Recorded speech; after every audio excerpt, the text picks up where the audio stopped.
apreciados, antes de comenzar vamos a tener una oración. Querido Padre, gracias Señor por permitirnos esta hora abrir su palabra y estudiar de ella. Humildemente le pedimos que el Espíritu que la ha inspirado nos ayude a entenderla, que podamos extraer enseñanzas de ella para nuestra vida práctica. En el nombre de Cristo Jesús. Amén. Hermanos, hoy quiero compartirles una narración de una porción de las Escrituras que va desde Hechos 6 hasta Hechos 9. Porque aquí se narra la historia de tres personas, pero en un punto de su vida, de estas tres personas, se encuentran. Y estas tres personas, en ese encuentro, tienen un parteaguas en su vida. Después de ese encuentro fue una vida antes y una vida después. Estas tres personas fueron un instrumento poderoso en las manos del Señor para esparcir el Evangelio en la iglesia primitiva. Déjenme compartirles el texto de Hechos 8:4, que es el punto principal, el punto central en donde estas tres personas se encuentran. Dice Hechos 8:4, así que los que habían sido esparcidos iban predicando la palabra. Me refiero a tres personas, a Esteban, Felipe y a Saulo. En un momento de su vida, ellos tienen un encuentro, su vida se entrelaza, su historia se enlaza y ocurre algo muy interesante en la vida de la iglesia y podemos nosotros aprender que como el Señor tiene el control de todas las cosas y que utiliza de una manera especial, de una manera soberana, las vidas de cada uno de sus criaturas, de cada uno de sus hijos, para llevar a cabo sus propósitos. Miren, y esta historia empieza desde cuando la iglesia iba creciendo mucho. Iba creciendo mucho, de tal manera que ya no podían ser atendidas adecuadamente aquellas personas que tenían necesidad en la iglesia. Entonces, hubo la necesidad de nombrar a diáconos y eligieron a 7 personas. A 7 personas, dice la palabra del Señor, que fueran llenas del Espíritu Santo y de sabiduría. Y aquí encontramos a 2 de estas personas, a 2 de estas historias que se entrelazan. A Felipe y a Esteban, entre otros más que fueron escogidos. Estas 2 personas, nos dice la Biblia, que son llenas del Espíritu Santo y de sabiduría. Son elegidos diáconos y llevan a cabo esta importantísima labor dentro de la iglesia. Y hermano, hermana, diaconisa, su labor es importantísimo en la iglesia, importantísimo, central, es milenario y probado de que se necesita y probado de que se ganan almas a través de su ministerio. Así que hermano, desempeñe ese llamado, porque es un llamado del Señor que le ha hecho como diácono, como diaconisa. Desempéñelo sabiendo, hermano, que usted ha sido nombrado por Dios para llevar a cabo un ministerio especial dentro de su iglesia, de la iglesia de nuestro Señor. Entonces, escogen entre otros a Esteban y a Felipe como diáconos de la iglesia. Y nos cuenta la historia que Esteban era un hombre comprometido con la misión, un hombre que predicaba el evangelio, que predicaba la palabra con poder. De tal manera que unos judíos de los extranjeros, de los de la diáspora, de los que fueron esparcidos, habían regresado a adorar a Jerusalén y escucharon a Esteban, el evangelio, y ellos lo tomaron a mal.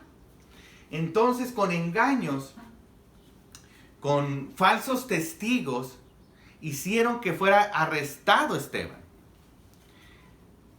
No pudieron con él argumentando, así es que con engaños y con falsos testigos hacen que lo arresten y lo llevan a donde el Sanedrín. Y Esteban, siendo cuestionado sobre estas cosas que decían de él, pues decían que estaba diciendo blasfemias en contra de Dios y de Moisés y de las tradiciones que le había dejado Moisés. Entonces él, para presentar su defensa, Esteban para presentar su defensa, empieza a narrarles la historia del pueblo de Israel. Y cómo este pueblo ha rechazado al Mesías. Cuando Esteban se da cuenta que el mensaje está siendo rechazado, que hay mucha oposición, que siguen con el corazón duro, endurecido, sin permitir que la verdad entrara en ellos, entrara en sus corazones, él les da el último mensaje de reprensión de parte de Dios. El último profeta enviado al pueblo judío. Y aquellos hombres enardecidos, dando grandes voces, dice la palabra, dando grandes voces, lo toman y lo sacan de la ciudad para apedrearlo. Una escena difícil, dura de imaginar.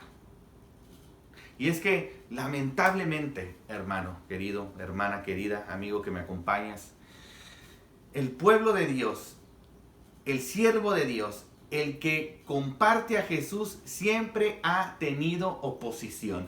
En algunos tiempos, férrea oposición con peligros de muerte. En otros tiempos, no tan comprometida la vida del siervo de Dios, pero siempre han tenido oposición. El enemigo de las almas siempre está en busca de oponerse al mensaje de salvación. Y utiliza varias cosas, circunstancias. Así que, hermano, si tú estás predicando la palabra, si tú estás compartiendo de Jesús, puedes esperar alguna oposición. En cualquier lugar, en cualquier momento. Pero en el nombre del Señor te digo, no te desanimes. Sigue predicando la palabra. Máxime en este tiempo tan necesario. Se necesita predicar la palabra. No podemos dejar de compartir el mensaje de esperanza tan necesario en este tiempo con esta pandemia. Entonces, ahí está Felipe sacado de la ciudad y está siendo apedreado por aquella turba enardecida. Pero el Señor le regala una visión. Le regala una visión antes de que esto suceda, antes de que fuera llevado al descanso. Mira la gloria de Dios y a Jesús que está de pie al lado de él. Y en medio de aquella situación tan desesperada para cualquiera, él la enfrenta con esperanza, con fe. Imagínense, hermanos, la escena, siendo apedreado y Esteban aún ahí en medio, cayéndole las piedras, él elevando una oración de intercesión por sus verdugos. Impresionante, eso solamente lo puede hacer el Espíritu Santo. Una persona que está llena del Espíritu Santo. Una persona que puede enfrentar las tormentas de la vida con esperanza y con fe. Qué lección para nosotros en estos tiempos de desesperación, de incertidumbre, de enfermedad, de angustia, de dolor, que vemos alrededor personas sufriendo, enfermos, personas muriendo por este virus.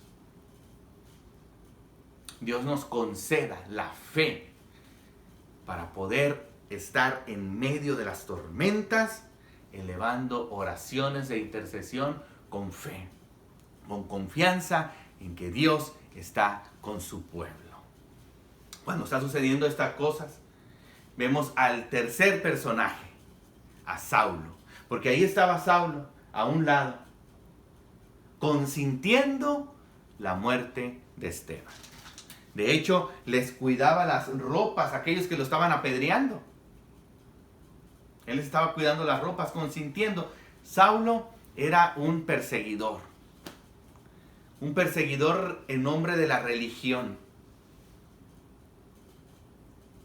Y un perseguidor acérrimo, duro, fuerte.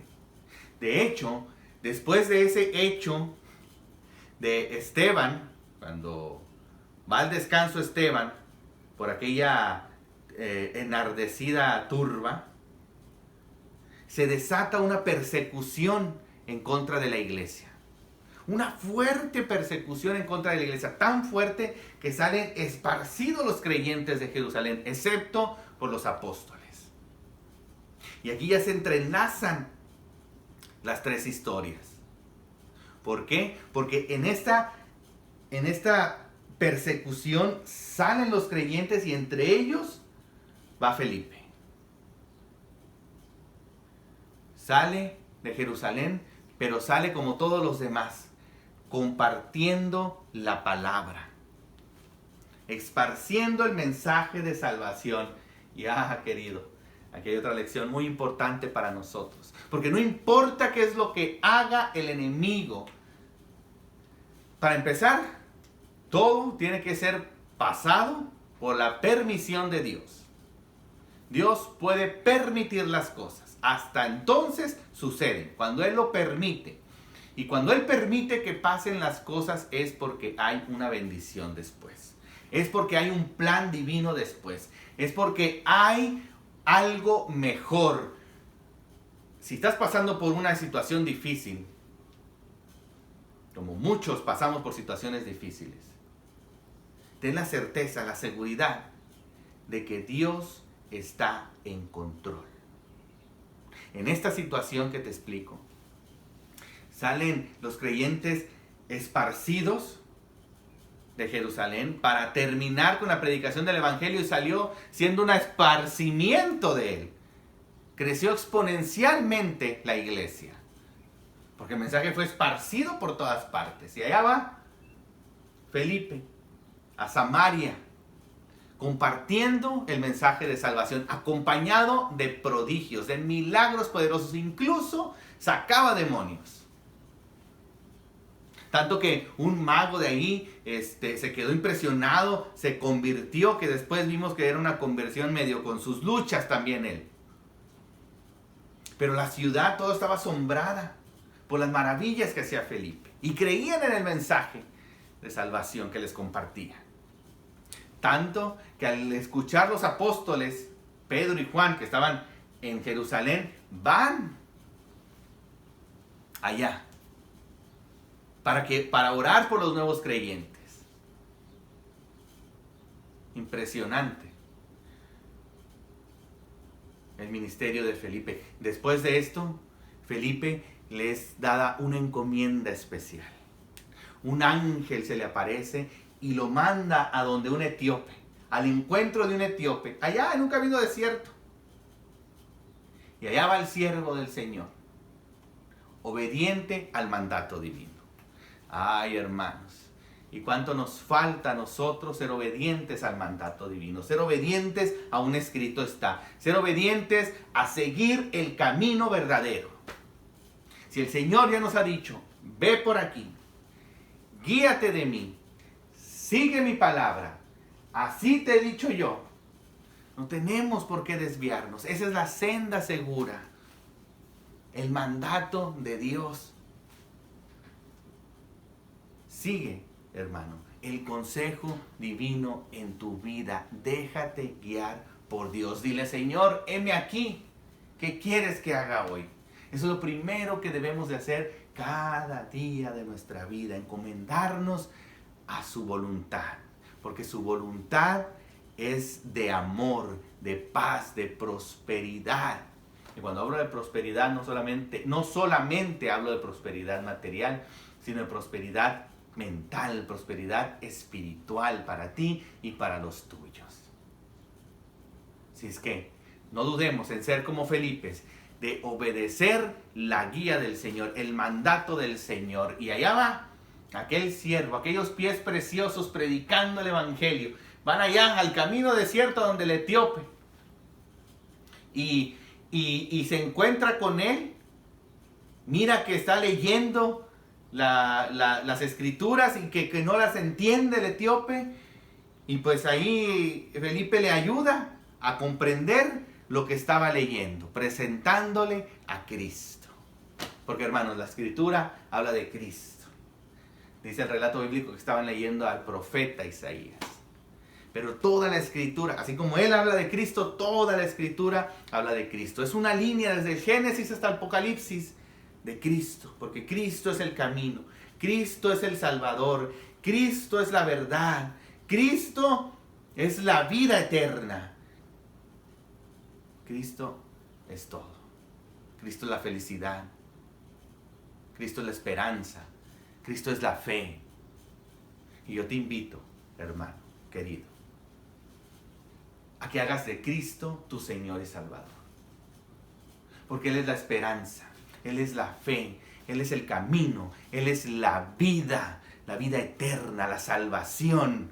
Él es el que ha dado la vida por ti, por la paga de tus pecados. Ahí está el sacrificio hecho, esperando a que lo tomes para ti. Si es que este tiempo, hermano, querido, hermana querida, no sé, tú que me miras y que no te has entregado al Señor, que no has entrado a las aguas del bautismo, tomar ese sacrificio como tuyo, aquello que representa, que simboliza la muerte y la resurrección de Cristo, a que lo hagas. Hazlo, no hay tiempo que perder. Mira a tu alrededor, mira cómo está el mundo. No hay tiempo que perder, es imperativo que nos entreguemos a Cristo. Se están haciendo planes especiales en la iglesia. En medio de esta pandemia hay planes especiales para que el bautismo sigan adelante, para que las almas sigan llegando a Cristo, para que se sigan inscribiendo nombres en el libro de la vida. Y allá está el etíope, aprendiendo de Cristo en las Escrituras, lo comprende y él pide el bautismo. Dice, aquí hay agua, ¿qué impide que yo sea bautizado? Y allá va Felipe y lo bautiza.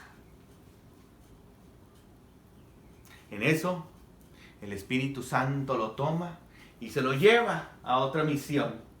Allá va a dar a Soto. Y después termina en Cesarea,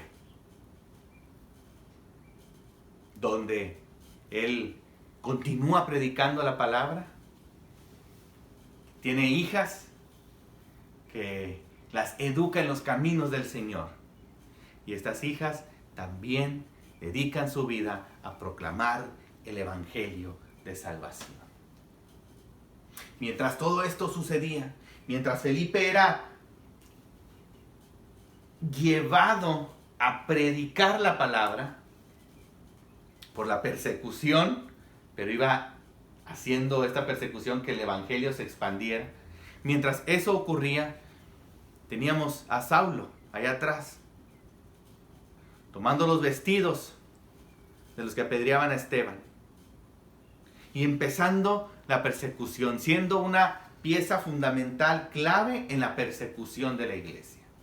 Y allá va Saulo a pedir cartas para ir a Damasco y sacar a rastras de las casas a los creyentes. Imagínense, hermanos, ¿qué se necesita tener en el interior de la persona para entrar a las casas de los creyentes y sacarlos a rastras, sean hombres, sean mujeres, y llevarlos a la cárcel? Y allá va Saulo con sus cartas, sus acompañantes, me imagino yo que en caballo o en burro, no sé, pero allá van, camino a Damasco. Antes de entrar, se le aparece una luz brillante, tan brillante que lo tumba, va al suelo y escucha una voz que dice, Saulo, Saulo, ¿por qué me persigues? ¿Quién eres, Señor? Se queda Saulo. ¿Cómo que te persigo? ¿Quién eres? Y le dice, yo soy Jesús, a quien tú persigues. Y yo le pregunto, iglesia, ¿a quién estaba persiguiendo Saulo? ¿A los creyentes o a Jesús? El relato bíblico dice que a los santos, que los santos eran perseguidos. A los creyentes. Y qué lección maravillosa nos deja aquí esto. Porque el que se mete con los creyentes se está metiendo con Jesús. El que persigue al creyente está persiguiendo a Jesús. Dice, no lo estás persiguiendo a ellos. O mejor dicho, si tú persigues a ellos, me estás persiguiendo a mí. Si te metes con ellos, te estás metiendo conmigo. Saulo, ¿por qué me persigues? Me imagino a Saulo sin palabras diciendo, ¿qué pasó? ¿Qué estoy haciendo? ¿Cómo es esto? Preguntas y preguntas y preguntas en la mente de Saulo. ¿Qué quieres que yo haga?, le dice Saulo.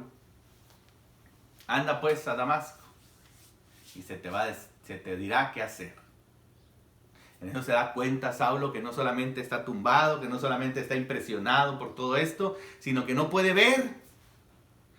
Una condición, es el punto de una condición que lo va a seguir acompañando durante el resto de sus días. Porque no se recuperó de esa situación, de la luz que le dio en los ojos, quedó ciego ahí en ese instante y después tuvo consecuencias durante toda su vida. Pero ya va, Saulo sin poder ver, ayudado por sus compañeros, lo llevan a la casa de Judas. Porque mientras tanto estaba el Señor obrando poderosamente. Como vemos cómo el Señor está moviendo como las piezas desde arriba. Un ingenio maravilloso para acomodar todo, las piezas, todos sus siervos, para que se lleve a cabo su propósito. Allá estaba con Ananías, diciéndole, Ananías, ves a la casa de Judas, porque ya está Saulo orando. Ponle las manos para que recobre la vista. ¿Cómo? Le dice Ananías, ¿cómo voy a ir allá? Pues si no es Saulo el que viene a perseguirnos, Señor, y tú me estás mandando a él. Sí, hay ocasiones, hermanos, en que no entendemos los propósitos de Dios. No sabemos por qué, pero ¿por qué, Señor, si yo creo en ti? ¿Por qué, Señor, si yo sigo sus caminos? ¿Por qué, Señor, si yo oro todos los días? Estoy en comunión constante con usted, lo busco todos los días, hago el bien. ¿Por qué me pasan estas cosas? ¿Ves?, le dice Dios a Ananías, porque le tengo que mostrar lo que ha de padecer por mí. ¿Ves? Porque Él es un instrumento en mis manos para la predicación del Evangelio a los gentiles. Hermano querido, hermana querida, quizás tú también dices, ¿por qué? ¿Por qué a mí, Dios? El Señor te dice, sigue adelante. Sigue adelante, hijo mío, porque instrumento en mis manos eres. Porque mi voluntad se va a hacer en tu vida. Porque la bendición está por llegar a ti. Porque eres un instrumento poderoso para llevar el Evangelio a todos lados. Somos instrumentos en las manos del Señor. Y Él está en control de todas las cosas, hermanos. Y allá va Ananías. Se encuentra con Saulo. Pide por él. Se le caen como unas escamas de los ojos a Saulo y ve. Ahora ve. Y se queda ahí con los discípulos por un tiempo. Pero después de ahí, dice el relato bíblico. Se los comparto. Hechos 9:20. Enseguida se puso a predicar de Jesús en las sinagogas, diciendo, Él es el Hijo de Dios. Hechos 9:20. 3 historias enlazadas. En un punto se encuentran las 3, cuando son esparcidos. Después de la muerte de Esteban, se desata una persecución que lidera Saulo de Tarso. En esa persecución sale Felipe predicando el Evangelio con poder. 3 historias que se enlazan con finales completamente diferentes. Y aquí es la conclusión, hermanos. Vamos a concluir hablando de la diferencia de estas 3 vidas al final. 1, Esteban, temprano en su vida, tiene que irse al descanso. Pero se va con un regalo divino, con una visión de la gloria de Dios y de Cristo a su lado. Y enfrenta esa situación difícil con fe, con tranquilidad. Esteban, que tiene el privilegio de esparcir el evangelio de salvación, y no solamente a los que lo rodeaban, a las ciudades a donde iba, sino en su casa. Tuvo 3 hijas, y las 3 hijas profetizaban. Las 3 hijas educadas en los caminos de Cristo. Privilegio tan grande. Saulo, que vivió más años y llevó una vida muy difícil, muy difícil. Al final también fue un mártir de Cristo. Pero él pudo declarar que sabía, que tenía la certeza de que la corona de la vida le estaba asegurada. A estas 3 personas enlazadas, estas 3 historias enlazadas, podemos decir de ellos 3 que tienen asegurada su corona de la vida. Instrumentos poderosos en las manos del Señor. Y así nosotros debemos ser. Permitir que el Señor haga su plan en nuestra vida. Ponernos en sus manos. No sabemos cuál será nuestro final. No sabemos cuál va a ser el camino en el que el Señor nos va a llevar. Pero podemos tener la certeza, al aprender de estas 3 historias, que Él está en control. Y que al final nos tiene preparada la corona de la vida. Acompáñenme a escuchar este himno.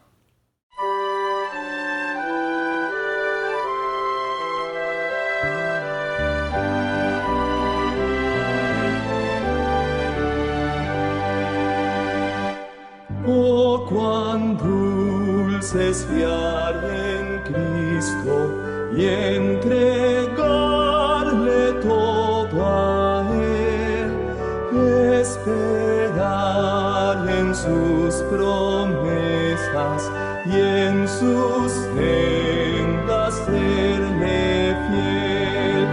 Cristo, Cristo, cuánto te amo, tu poder probaste en mí.